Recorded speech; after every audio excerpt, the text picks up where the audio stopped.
নাম হচ্ছে বাহাই। কি নাম বললাম, শুনেছেন কখনো? বাহাই ধর্ম। ওরা মুসলমানের মতো নিজেকে মনে করে। ওই বাহাই ধর্মের মধ্যে মাস হচ্ছে 19টি। মাস কয়টি? 19টি।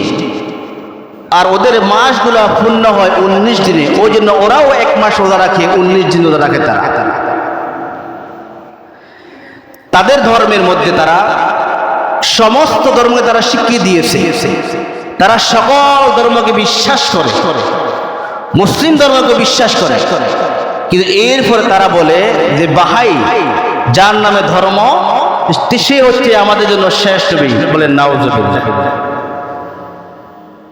মুহাম্মদ সাল্লাল্লাহু আলাইহি সাল্লামের পরে কোন নবী আসবে, এই কথা যদি কেউ সামান্যতম বিশ্বাস করে, ঈমান থাকবে? থাকবে না, থাকবে না। তাদের ধর্মের মধ্যে আমি পেলাম তারা 19 দিন রোজা রাখে।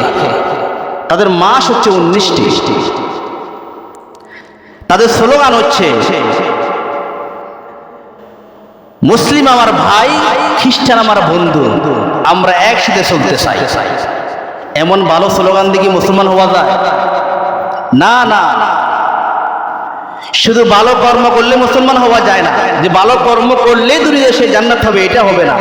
জান্নাত হওয়ার জন্য আল্লাহ রাব্বুল শর্ত লাগিয়ে দিয়েছেন, ঈমান। কি শর্ত লাগিয়েছেন? ঈমান।